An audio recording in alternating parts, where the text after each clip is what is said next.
Greetings class and welcome back to my humble channel. Buckle up because you're about to get cultured! After you watch this, you too will become qualified to be a biker gang ruler and high school teacher extraordinaire. Or maybe not. Roll intro.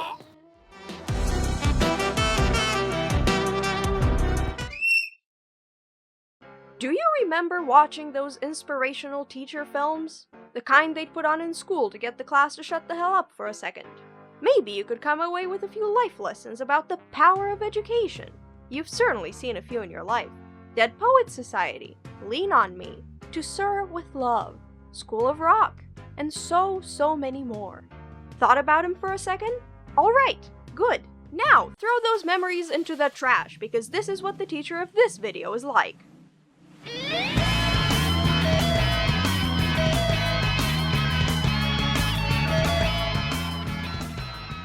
I'll say this right away, I laughed my fucking ass off when I first saw this. What kind of guy struts out of the bathroom buck-ass naked looking right at us without giving a single fuck? Well, we see what kind of guy he is in the first scene of the show. Two schoolgirls head up on an escalator, their panties on full display to a man in a white suit down below. Two wannabe thugs catch this man and threaten to beat him up unless he hands over his wallet. But wait!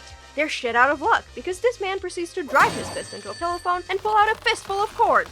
Do I feel lucky? Well, do you, punk?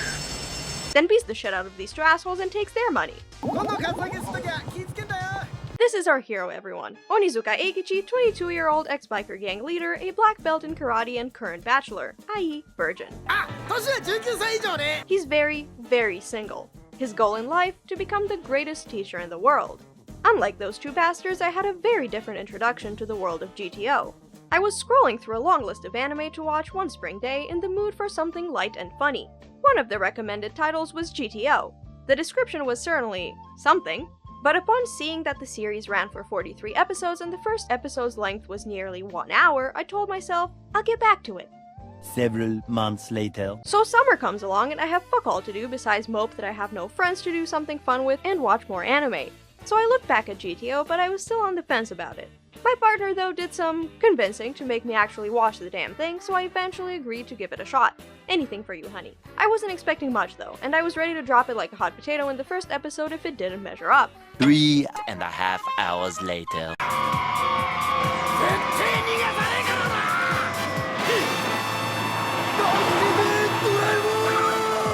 I proceeded to watch it all in 3 days. Yes, Great Teacher Onizuka was just that great! That sounds stupid anyway. It succeeded on just about every level for me. Not only was it fast-paced and constantly hilarious, but there was also a lot of heart put into it. It's a lot like Onizuka himself. Looks are very deceiving. Why does Onizuka want to be a teacher so bad? He's a simple man with simple pleasures, so naturally it's to pick up chicks. Specifically his female students. Now, I know what you're all probably thinking. You are a fast mover. Please have a seat right there. How is this guy supposed to be a good teacher? He's rude, crass, unprofessional to everyone, monkey-brained, beats up anyone who pisses him off, and is completely, utterly, without a doubt, shameless in what he does. And he's not a great teacher when it comes to actually teaching school subjects either. The kids would probably be better off teaching themselves in all honesty. After all, he didn't even take the civil service exam, so no public school would be willing to take him. A man like Onizuka, who's got an IQ of 50 by the way, is completely out of his element teaching anyone, right? Wrong! His time as a teacher in training has left him with two takeaways.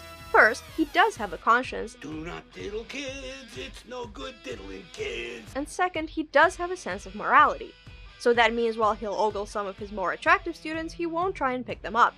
Be gone, fuck! Their very young and attractive mothers, though, are a-okay. And all of his more negative traits make him the perfect man for Holy Forest Academy, a private school that is more than eager to hire him. Or well, at least the principal is. You see, the school has a little bit of a problem with Class 3-4.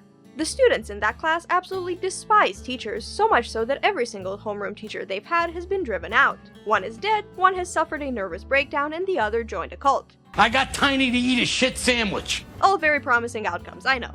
But Onizuka is one tough son of a bitch, and this malarkey, while anger-inducing, isn't enough to drive him out. He doesn't care that these students are problem children. After all, he was one himself. Or still is. There wasn't room for someone like him in the traditional Japanese society, so he was always looked down upon or ignored. So while the other teachers and adults look down on these kids and ridicule them, Onizuka does the exact opposite. Class is no longer about priming these kids to become another cog in the machine, but rather a time to goof around and maybe learn some life lessons. Trademark. The story here is simple and easy to follow with some mystery and intrigue to keep us interested. Why do these kids hate teachers? What can Onizuka do to break through to all of them? Can there be a way for all of the students to get along? And finally, will Onizuka ever find a woman to have the sexual relations with? Yeah, baby, let me get some of those tits, you know what I'm saying? Aside from the last bit, all of these questions are answered by the series finale. Along the way, we get to know many of his students and the troubles they're going through. They don't always start off on the nicest of terms, but each of them are slowly worked over to the bizarre living god that is Onizuka. I don't know where to put the more artistic or technical discussion, so let's talk about it now. Now, if there was anything, any slight boo-boo that might stop you from watching this show, which shouldn't be the case, it might be the animation. And yeah, it is rough, but I'll hold up an objection to any complaint because the animation suits this show perfectly. It's very charming in its own right, even if the CGI is a bit dated. It's just as crude and over the top as the rest of the show, making the comedic moments even funnier. And that's coming from someone who has refused to watch Gems because I didn't like the old graphics. Sue me. I should stop ending sentences with that. And boy, is this show funny! I don't want to spoil any more of the jokes than I already will, but the timing is perfect. There's dozens upon dozens of off-the-wall jokes, and we're left guessing what could possibly come next. And to think that the anime actually had to water down the manga a bit. Money shot. Oh, Jesus. As for the show's score, it's fantastic! A lot of the tracks wind up being repeated in every episode, but they're all nice to listen to. It's jazzy, but also has a lot of electric guitars, drums, and heart-pumping instruments like that trumpet that gets us in the mood. It's loud and abrasive, perfectly fitting with Onizuka's bombastic personality! Don't get me started on the OPs either. They're some of the best I've ever seen. From the song choice to the animatics to get us hyped up, it's just... That was a kiss. I'm sorry, it sounded like a trampled mouse. Especially the second OP. I know the first one is a real banger that can get anyone's heart pumping, but this one is even better because it's just the best way to show off how badass Onizuka is. He flips us the bird, rides off into the night, walks the town, and of course kicks some ass along the way. But underneath these Adam Sandler shenanigans, there's also a good amount of drama and social commentary thrown in. Let's step back in time to the late 90s, a time where internet users couldn't get their anime fixed through such prestigious sites such as... So for our anime needs, we'll have to move across the 7 seas and arrive in Japan.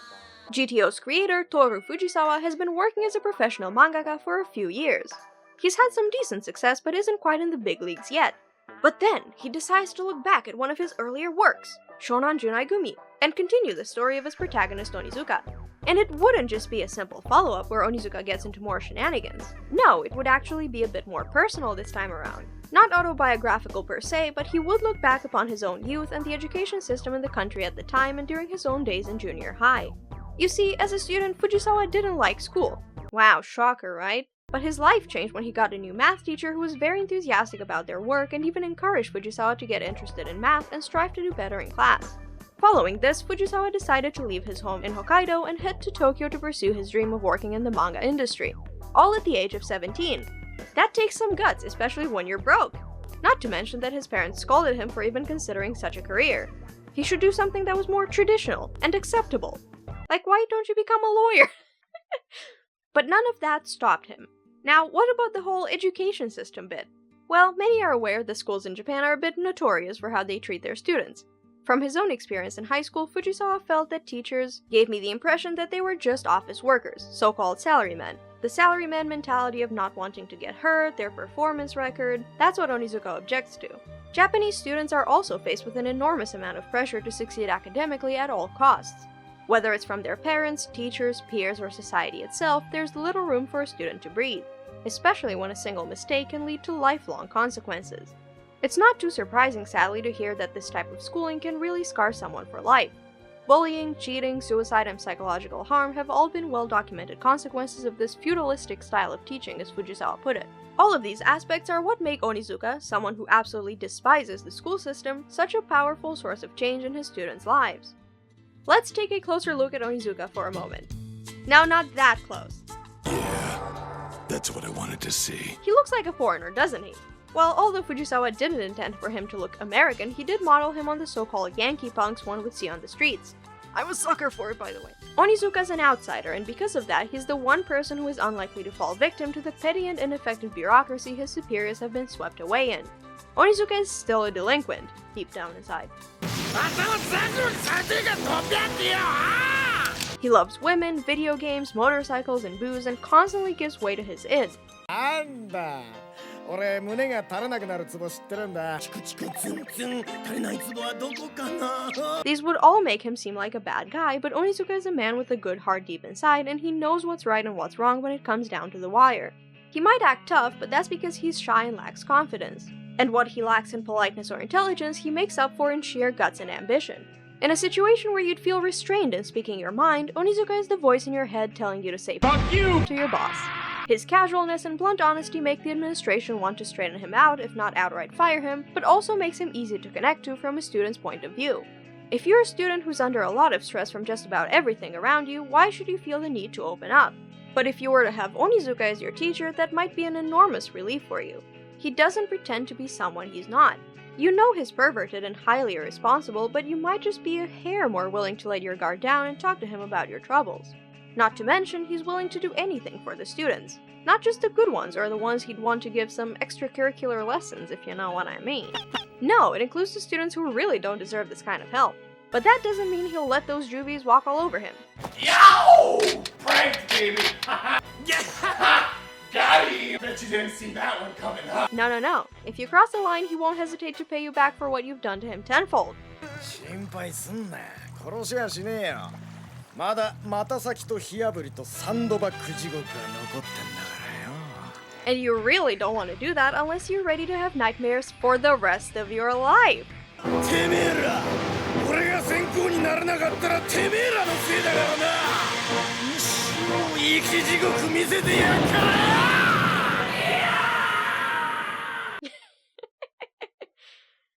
At the same time, he's not beating you up for the fun of it. That's just half the reason. The other half is an honest attempt to break through to them.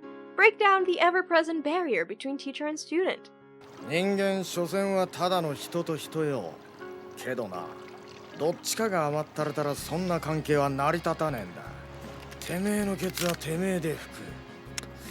Then he'll get back to beating the shit out of you.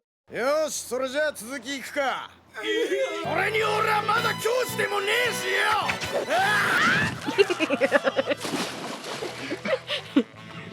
If a student is willing to take their own life or is going through some family problems, Onizuka doesn't waste a millisecond to help them. He does this not just through force either, but a lot of the time Onizuka has to think outside of the box, something he excels at. His plans are batshit insane, but they're pretty insightful when you look at them the right way. It's these moments that define who Onizuka is and what makes him a role model. He might do something incredibly stupid the next second, but everyone has their share of moments. Oh, and if you're a teacher, never insult the students in front of Onizuka. You've been warned.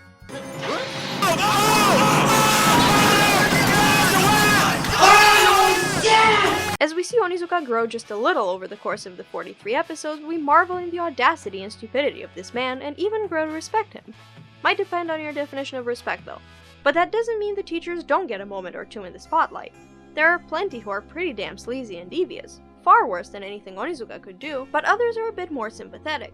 The most obvious case being Azusa Fuyutsuki, Onizuka's love interest and a new teacher herself. She's here to represent the average teacher's point of view. She's genuinely eager to teach and wants to help these kids, but does have difficulty in bridging the gap as many teachers do. Most interesting of all is Vice Principal Uchi Yamada. He's a lingering presence over Onizuka and desperately wants to fire him, but deep down he's a very sad man. He's frequently the butt of the show's jokes, whether ending up as collateral damage in Onizuka's antics, or his beloved Cresta being total for one reason or another. No one respects him, including his own family. Yet he's not as one-dimensional as we might be led to think. In his early years, he too wanted to make a difference like Onizuka. But years of disrespect from the students and inability to change the education system left him a broken man. Now he feels the need to be as aggressive as possible to the people he has power over.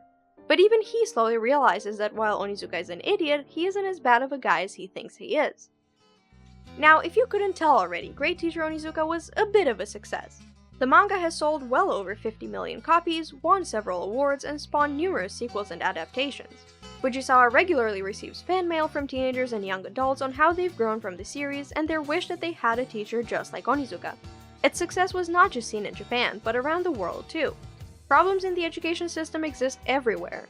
They might not be the same exact issues, but many students go through the same experiences. And while the show can't cover every single issue a young adult will face, it does its best to tackle them in a highly exaggerated yet mature way. I'm sure many of you have gone through problems while in school and can relate to the themes I've talked about. And if I haven't made it clear to y'all already, you need to watch this series now. It even ends on a pretty satisfying note. I've read some people were disappointed by the ending, which is fair enough.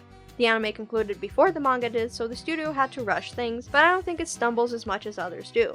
I would have loved to see the entire manga covered, especially considering it ran for a total of 25 volumes, but with the anime I didn't feel cheated. 皆さん、短い間だったけど、いい思い出になりました。